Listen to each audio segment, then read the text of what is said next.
The massive space station Unity Prime buzzed with activity as diplomats from dozens of worlds gathered for the most important peace talks in galactic history. But deep in the Valdorian embassy, chaos ruled. The sound of breaking glass echoed through the corridors as another expensive artifact shattered against the wall. Ambassador Thorn, a towering dragon-like creature with shimmering blue scales, clutched his head in frustration. His 4 younglings were destroying everything in sight, and worse, their psychic screams were starting to crack the station's hull plating. The little dragons, each no bigger than a house cat but infinitely more dangerous, huddled together in the center of their nursery. Their scales flickered between deep purple and angry red, colors that meant terror and rage in Valdorian culture. Every few seconds, waves of psychic energy would pulse from their tiny bodies, strong enough to overload nearby electronics and send grown adults staggering. 23 nannies had tried and failed to calm them. The first had been a Centauri mind reader, supposedly the best in the galaxy at soothing distressed children. She lasted exactly 4 minutes before the younglings' combined psychic assault left her temporarily deaf and speaking in backward sentences. The second was a Vraxian emotion manipulator who could literally project feelings of calm and happiness. The younglings simply absorbed his projections and spat them back as concentrated anxiety that made everyone within 50 feet break out in cold sweats. The pattern continued with devastating consistency. Professional child psychologists, trained xenobiologists, even a famous ethereal monk who claimed to have achieved perfect mental peace, all fled the nursery within hours, some with singed clothing, others with their sophisticated equipment reduced to smoking scrap metal. The younglings weren't trying to be destructive. They were scared, lonely, and desperate for their parents who had been forced to leave them behind while attending crucial negotiations. Maya Washington pushed her cleaning cart down the embassy's polished corridors, trying to ignore the latest round of crashes and alien cursing coming from the direction of the nursery. At 28, she had worked as a maintenance tech on Unity Prime for 3 years, quietly keeping the diplomatic section spotless while history unfolded around her. Nobody paid much attention to the human janitor with the worn work clothes and tired eyes. She paused outside the nursery wing as another nanny stumbled past, this one a tall, elegant Syrian whose usually perfect blue skin now showed patches of stress-induced silver. The alien woman's translator device sparked and died as she hurried toward the exit, muttering what sounded like prayers in her native language. Through the reinforced doorway, Maya could hear the younglings crying, a sound like wind chimes in a hurricane mixed with the wail of emergency sirens. Ambassador Thorn appeared in the hallway, his massive form barely fitting through the doorframe. His scales had shifted to the deep gray of despair, and his golden eyes held the exhausted look of a parent who had run out of options. Behind him, his aide, a nervous smaller dragon named Keeper Voss, clutched a tablet displaying the names and credentials of potential nannies. The list was getting shorter by the hour. Perhaps we should consider sedation protocols, Voss suggested quietly, though his tone suggested he didn't really believe in the idea. Thorn's head snapped around, scales flashing briefly red. Absolutely not. My children are not criminals to be drugged into submission. They are scared babies who miss their home. His voice carried the deep rumble of barely controlled emotion. If we cannot find a way to comfort them soon, I will have no choice but to withdraw from the negotiations. The Valdorian Council will not forgive me for allowing harm to come to the younglings. Maya knew what that meant. These peace talks weren't just important. They were humanity's first real chance at joining the Galactic Coalition as equals rather than junior partners. If the Valdorians pulled out, taking their military might and ancient wisdom with them, the fragile alliance being built here would collapse. Dozens of worlds would go back to viewing humans as upstart newcomers barely worth acknowledging. The crying from the nursery grew louder, and Maya felt something twist in her chest. She had heard that particular note of despair before, in the underground shelters of Detroit where she had grown up. During the resource wars, when the bombing runs came every night, the children would make sounds just like that, not quite screaming, not quite sobbing, but something deeper. The sound of young hearts breaking from fear and loneliness. She looked at her cleaning supplies, then at the powerful alien diplomat who commanded fleets of starships, and made a decision that would change everything. Maya took a deep breath and stepped forward, her worn cleaning uniform making soft rustling sounds in the suddenly quiet hallway. Ambassador Thorn and Keeper Voss turned to look at her, their massive golden eyes blinking in confusion. To them, she was just part of the background, another human worker who mopped floors and emptied trash bins while the important people made decisions that shaped the galaxy. "Excuse me, Ambassador," Maya said, her voice steadier than she felt. "I'd like to try helping with the younglings." The silence that followed was so complete that Maya could hear the hum of the station's air recyclers. Keeper Voss's tablet slipped from his claws and clattered to the floor. Ambassador Thorn's scales shifted through several colors: surprise, confusion, and what might have been the beginning of anger. You? Voss squeaked, his translator crackling with static. But you're just a janitor, Maya finished for him. Yeah, I know. But I've been listening to those babies cry for weeks now, and they sound exactly like human children when they're scared and alone. Thorn's massive head tilted slightly, a gesture that reminded Maya oddly of a curious puppy despite his intimidating size. Human children? What could you possibly know about Valdorian developmental psychology? Our younglings possess psychic abilities that can overwhelm trained telepaths. They communicate through emotional resonance fields that most species cannot even perceive, let alone understand. Maya nodded, surprising them both. You're absolutely right. I don't know anything about psychic fields or emotional resonance or any of that fancy stuff. But I grew up in the Detroit underground during the resource wars. Every night for 12 years, bombs fell on the city above us. And every night, kids would cry just like your younglings are crying right now. She gestured toward the nursery, where another wave of psychic energy had just made the lights flicker. That's not the sound of children being difficult or destructive. That's the sound of babies who are scared out of their minds and don't understand why everyone who's supposed to take care of them keeps running away. Keeper Voss looked like he was about to protest, but Thorn held up one massive claw. His scales had shifted to a thoughtful blue-green. Continue, he said simply. Maya felt her heart hammering against her ribs. This was the longest conversation she'd had with anyone above maintenance level in 3 years of working on the station. Look, I'm not saying I can fix this. Maybe your kids really do need someone with special training or psychic powers or whatever. But what if they just need someone who won't run away the first time they get scared? Someone who understands that sometimes when children are acting out, they're really just begging for someone to stay with them. From inside the nursery came another crash, followed by what sounded like 4 tiny voices calling out in harmony. The sound made Maya's chest ache with remembered pain. She had made those same desperate sounds as a 6-year-old huddled in a makeshift shelter while the world exploded above her head.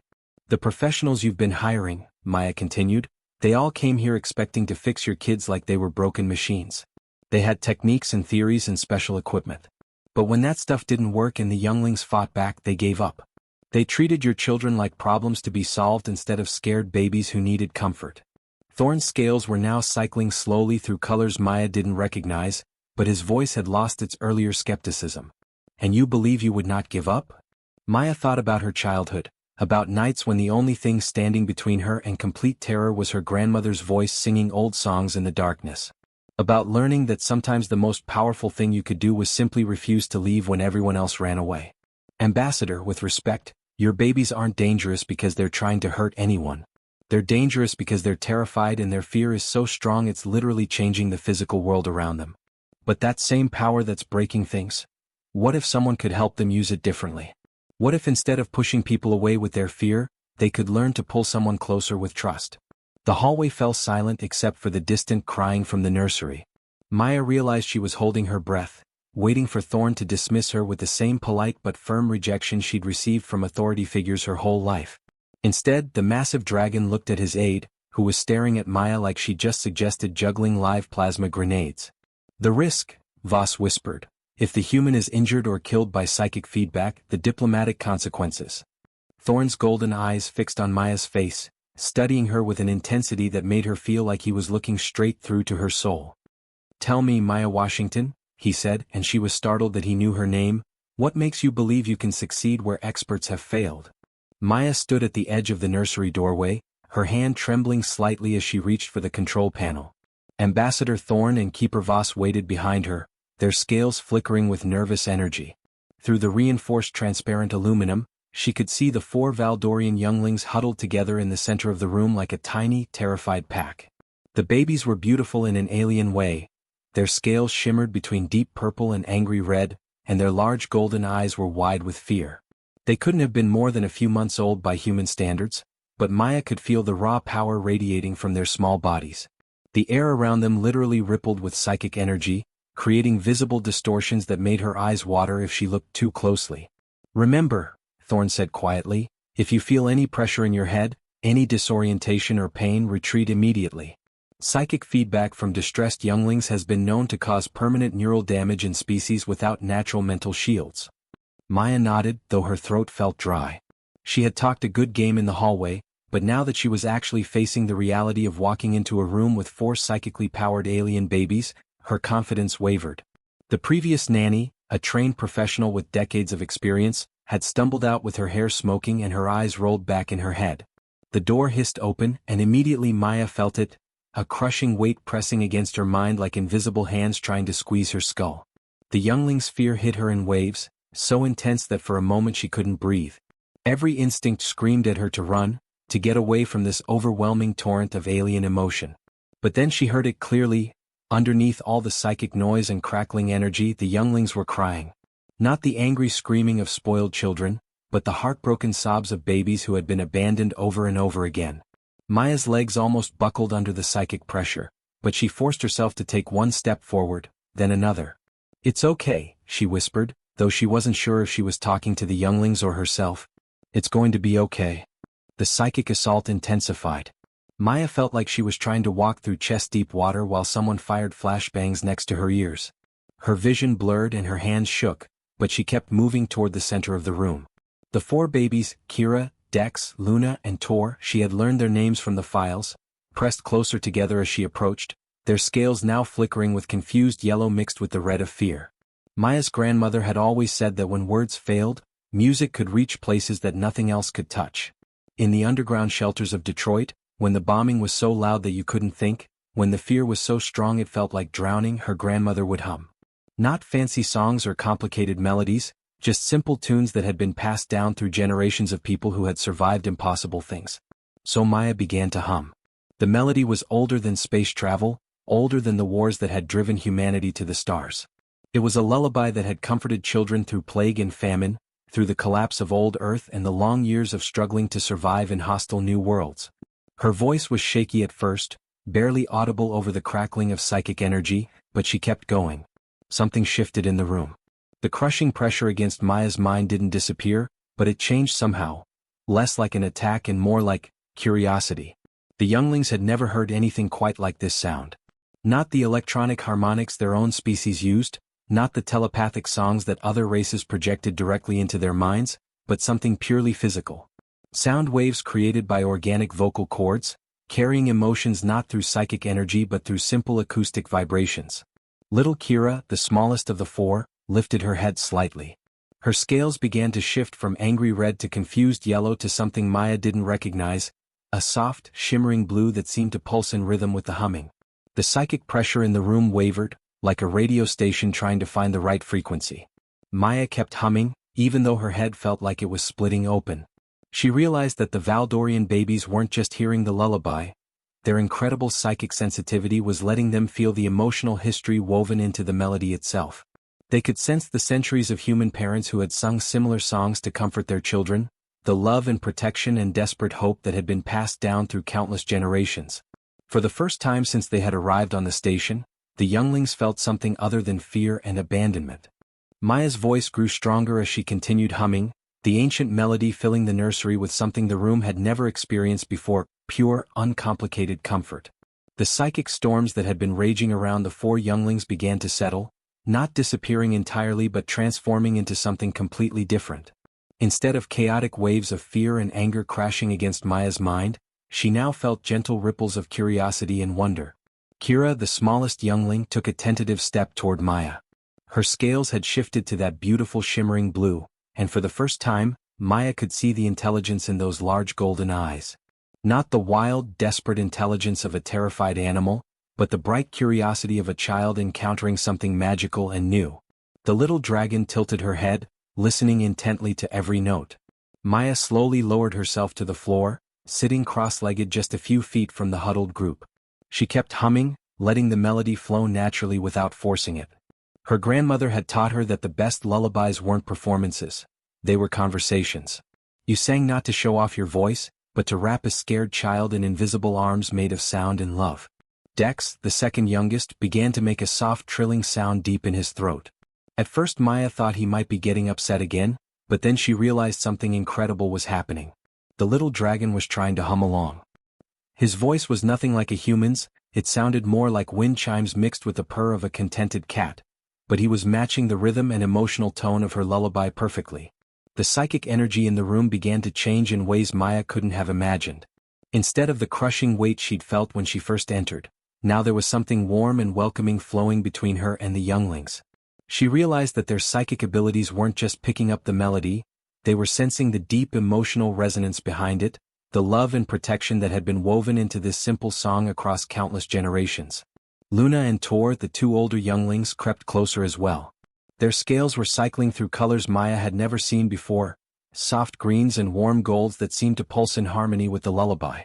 They weren't just listening to her voice, they were experiencing the emotional memory of every human parent who had ever sung their child to sleep, every grandmother who had hummed in the darkness to chase away nightmares, every mother who had used her voice as a shield against a cruel world.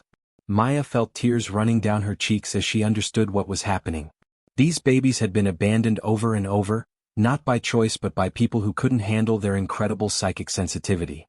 Every caretaker who had fled had unknowingly confirmed their deepest fear, that they were too much, too difficult, too dangerous to love. But now, for the first time, they were experiencing something different through Maya's simple song. They were feeling what it meant to be wanted, to be precious enough that someone would stay with them even when things got scary. The lullaby began to take on a life of its own. What had started as Maya humming alone became something extraordinary, a blend of human voice and Valdorian psychic harmonics that had never existed before in the history of either species. The younglings weren't just copying her melody, they were adding their own emotional layers to it, their psychic abilities weaving feelings of safety and comfort directly into the sound waves. Little Kira took another step closer, then another, until she was just within arm's reach. Maya kept humming, not wanting to break the spell by moving too quickly or speaking. The baby dragon's scales were now a steady, peaceful blue, and her large eyes held a trust that Maya felt like a physical weight in her chest. This tiny alien child was choosing to believe that finally, someone wouldn't leave. Maya slowly extended her hand, palm up, not reaching toward Kira but simply offering. The youngling studied her hand with intense curiosity, then gently touched one small claw to Maya's palm. The moment of contact sent a gentle wave of warmth through Maya's mind, not the overwhelming psychic assault she'd experienced earlier, but something like a whispered "thank you" spoken directly to her heart. One by one the other younglings joined them. Dex pressed against Kira's side, still making his soft trilling harmony. Luna and Tor crept closer until all four babies were within Maya's reach, their combined psychic presence no longer a storm but a gentle current of contentment and growing trust. The room that had been a war zone just minutes earlier was now filled with the most beautiful sound Maya had ever heard, an ancient human lullaby being sung by four alien voices, creating something entirely new while honoring something timeless and universal. The sound of children who finally felt safe. 3 hours later, Maya was still sitting on the nursery floor, surrounded by four sleeping Valdorian younglings who had arranged themselves in a protective circle around her. Their scales had settled into the deep, peaceful green that meant perfect contentment in their species. Every few minutes, one of them would make a soft humming sound in their sleep, fragments of the earth lullaby that had somehow become part of their dreams. Ambassador Thorn stood in the doorway, his massive frame trembling with emotions too complex for his translator to interpret. In all his centuries of life, he had never seen his children so completely at peace. Keeper Voss clutched his tablet, frantically taking notes and recordings, trying to document what might be the most significant breakthrough in interspecies relations in galactic history. How? Thorn whispered, his voice barely audible. Professional xenobiologists, trained telepaths, specialists who have studied our species for decades. They all failed. But a human maintenance worker with no formal training succeeded in less than an hour. Maya looked up from where little Kira was curled against her leg, purring softly in her sleep. I think that might have been exactly why it worked, she said quietly. All those experts came in here with theories and techniques and special equipment. They were trying to solve your children like they were problems to be fixed. But your babies didn't need to be solved, they needed to be loved. Word of Maya's success spread through Unity Prime faster than a plasma fire. Within days, diplomats from dozens of worlds were requesting meetings, wanting to understand how a single human had accomplished what entire teams of specialists could not. The Valdorian peace negotiations, which had been on the verge of collapse, suddenly took on new life as Ambassador Thorn spoke passionately about humanity's unique gift for emotional connection. Dr. Kenji Nakamura from the Terran Cultural Exchange Department arrived within a week, his usually calm demeanor barely containing his excitement. Maya, do you understand what you've done? he asked, settling into a chair in what had formerly been the nursery's observation room and was now Maya's unofficial office. You've proven that humans possess something no other known species has, an intuitive ability to bridge emotional gaps across completely different forms of consciousness. Maya shifted uncomfortably in her chair. The attention was overwhelming for someone who had spent years being invisible. I just sang them a lullaby, Dr. Nakamura. It's not exactly rocket science. But it is, he insisted, pulling up holographic displays showing brainwave patterns and psychic resonance charts. Look at these readings. When you sang to the Valdorian younglings, something unprecedented happened. Your vocal patterns created a harmonic bridge that allowed their psychic abilities to sync with human emotional frequencies. You didn't suppress their power, you taught them to use it in harmony with something completely foreign to their biology. The implications were staggering. Within a month, Maya found herself appointed as the first director of interspecies childhood development, a position that hadn't existed before her success with the Valdorian babies. Research stations across the galaxy began requesting her consultation for cases involving children from different species who couldn't adapt to traditional care methods. The Ethereal Council, a mysterious collective of energy beings who rarely involve themselves in physical realm politics, sent an unprecedented message praising humanity's gift for finding unity in diversity. The warlike Kragan Empire, known for their rigid military hierarchy, requested human advisors to help with their own struggling younglings who had been traumatized by constant warfare. But perhaps the most significant change happened much closer to home. The 4 Valdorian younglings, Kira, Dex, Luna, and Tor, grew up truly bilingual, switching effortlessly between psychic harmonics and human melodies. They became living bridges between species, translating not just languages but entire ways of experiencing emotion and connection. Kira, now a toddler by Valdorian standards, would often be found humming earth lullabies while her scales shifted through colors that had no names in any known language, hues that expressed feelings only possible when 2 completely different forms of consciousness learned to trust each other completely. The old earth lullaby that Maya's grandmother had sung in Detroit's underground shelters became known throughout the galaxy as the Unity Song. It was taught in diplomatic schools, played at interspecies ceremonies, and hummed by parents of a dozen different species to comfort their children. But everyone who learned it understood that the real power hadn't been in the melody itself. It had been in one human woman's refusal to give up on 4 scared babies who just needed someone to stay. 5 years later, when Maya received the Galactic Peace Medal from the Coalition Council, she dedicated it to her grandmother and to every parent throughout history who had ever sung softly in the darkness, proving that sometimes the greatest strength lies not in advanced technology or powerful weapons, but in the simple courage to offer comfort when someone small and frightened needs to feel safe.